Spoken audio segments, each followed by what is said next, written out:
The wine glass slammed down onto the mahogany table, making everyone jump. Audrey leaned forward, her eyes glittering with spite, the expensive diamonds on her wrist catching the light. "You have to apologize, Calvin," she hissed, her voice loud and carrying. "Apologize to Bruce for wasting Dad's money on your childish hobby, instead of investing in a real business." I felt the heat rise in my neck, but I kept my hand still beneath the table. The words were a knife twisted in an old wound. She then smiled a thin, cruel smile, dismissing me completely. "Honestly, stop playing entrepreneur, Calvin. It's embarrassing." My father, Arthur, watched, looking uncomfortable, but saying nothing. The betrayal wasn't just Audrey's words. It was the entire family's silent agreement. What the hell just happened to him? I thought, the cold resolve settling deep in my chest. The insult was public, humiliating, and aimed at killing my last shred of self-worth. I am Calvin, 30 years old. I am the quiet one, the dreamer of the family, and the official scapegoat. Sister said, "Stop playing entrepreneur." Then the TV special about my empire aired. Audrey, my older sister, had always been the golden child, celebrated for her marriage to Bruce, the corporate lawyer, and her practicality. For years, she had mocked my quiet obsession with crafting and restoring high-end leather goods, calling my workspace in the garage a dusty corner.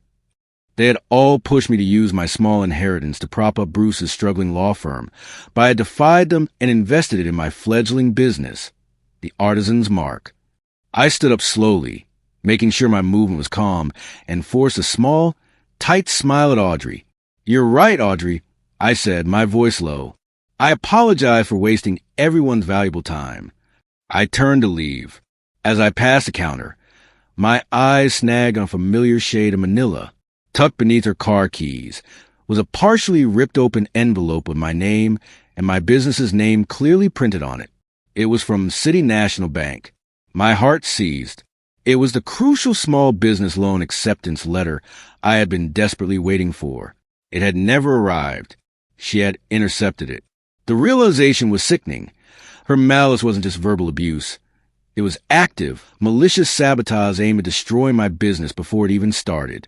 I knew I couldn't confront her without revealing that I knew her game. I had to investigate further. Later that night, while the rest of the family was distracted by a loud argument about Bruce's golf game, I slipped into Audrey's study. I rummaged quickly through her large designer purse until my fingers brushed against a thick stack of legal documents. My pulse hammered. The top page was a deed transfer document. It gave Audrey complete managerial control over the small, inherited family cottage, the very property I planned to use as collateral for my next big commercial lease. My father's signature was on the last page, weak and shaky.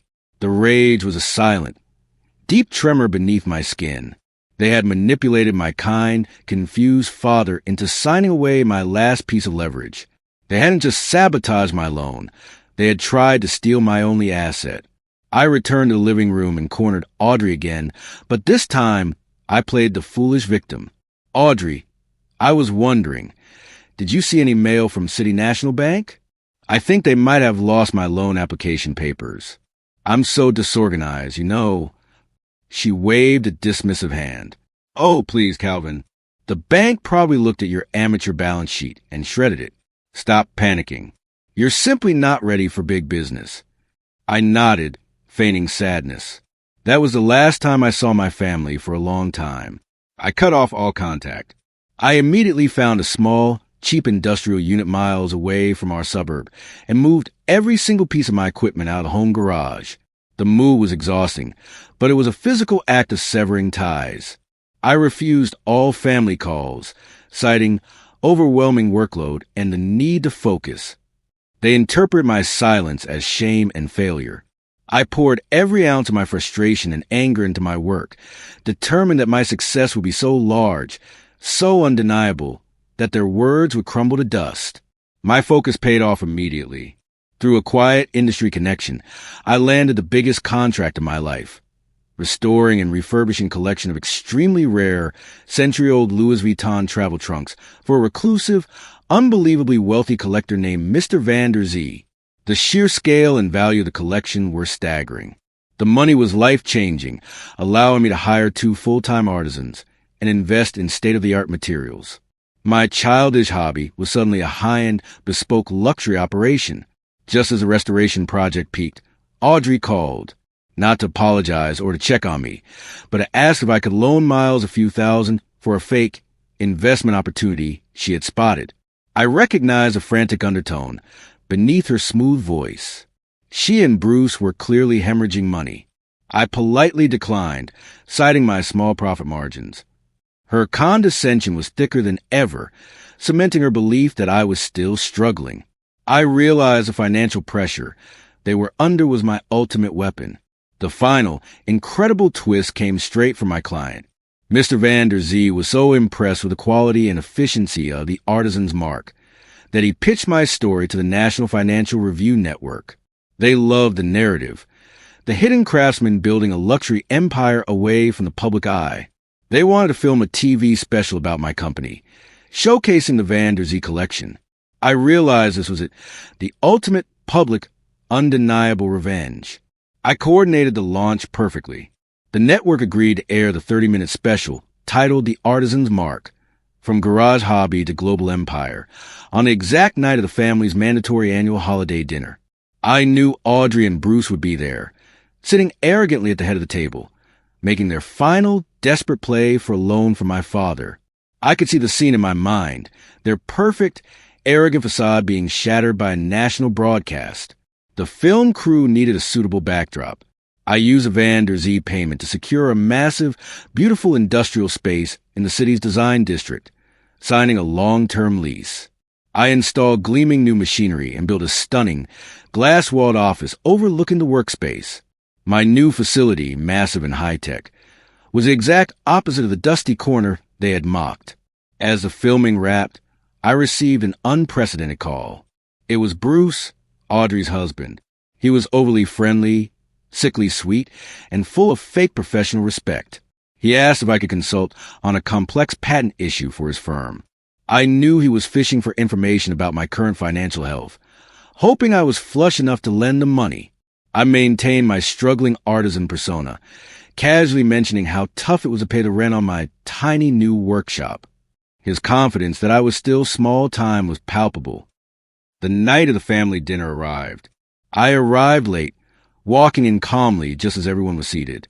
Audrey and Bruce were tense and whispering to Arthur, clearly putting on the final pressure for the large loan they needed. They immediately cornered me. "Calvin, so glad you could tear yourself away from your little projects," Audrey sneered. "We were just telling Dad how important it is to support real businesses. You really should be here more." They mocked my quiet absence, cementing their narrative that I was still the family loser, too ashamed to attend. I kept my gaze fixed on the digital clock above the fireplace. 7:55 p.m. I knew the national news started at 8 o'clock. I needed to protect my father one last time. I discreetly pulled out my phone and texted Arthur, who was sitting near the TV. "Dad, please don't sign anything tonight. Trust me, wait until after the 8 p.m. news. Love, Calvin."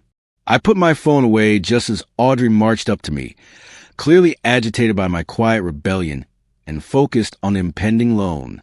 Audrey saw my focused look and exploded. "What are you staring at, Calvin? Are you trying to distract us? Stop being selfish. Stop playing entrepreneur, Calvin." "Bruce needs that loan tonight," she shrieked, her voice echoing in the dining room. The entire family turned their attention to the confrontation. The rage in my chest finally cooled, replaced by the profound satisfaction of knowing the exact moment the tide would turn. Suddenly, the large flat-screen TV in the living room, which Arthur had left on, cut from the local weather to a dramatic national network intro. The sound was loud, attention-grabbing, and professional. The title flashed in sharp, metallic text, "The Artisan's Mark, From Garage Hobby to Global Empire." The room fell instantly silent. Audrey's jaw dropped. The segment began, showing sweeping drone shots of my massive, glowing industrial facility, not the cramped garage. The camera zoomed in on my 2 professional artisans, working with surgical precision on the vintage trunks. The narrator spoke of the multi-million-dollar contracts and the bespoke luxury market. The image on the screen was undeniable. This was a huge, established, and successful enterprise. The shame on Audrey's face was total. Then Mr. Van der Zee appeared, sitting in his opulent study, praising my work. "Calvin is the best," the billionaire said simply. "His business acumen and integrity are unmatched. His work is now worth millions." This definitive validation of my success, delivered by a man who had millions in his name, utterly shattered Audrey's and Bruce's illusion of superiority. They realized their own desperate financial situation was now exposed. Audrey tried to recover, her voice thin and high. "It's a small network. It must be fake. It's all exaggerated." But the family saw the truth. The scale of the workshop, the seriousness of the contracts. It was real. The focus shifted from their pitiful loan requests to their years of abuse. Arthur, quiet through the whole thing, finally found his voice. He stood up slowly, looking straight at Audrey and Bruce.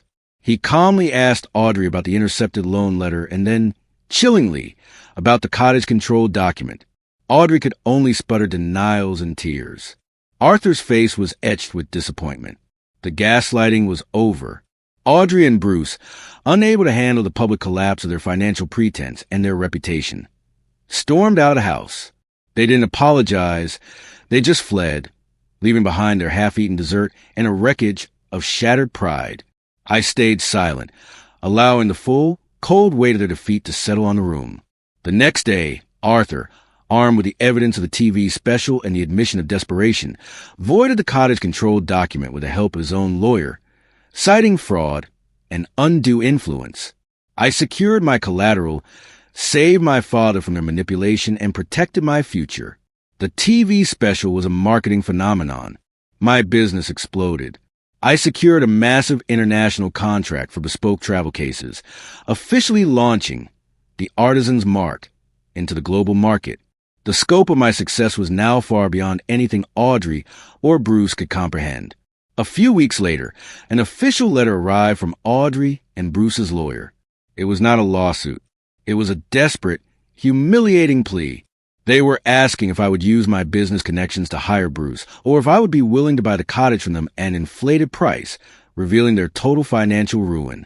I read the letter and felt no rage, only profound indifference.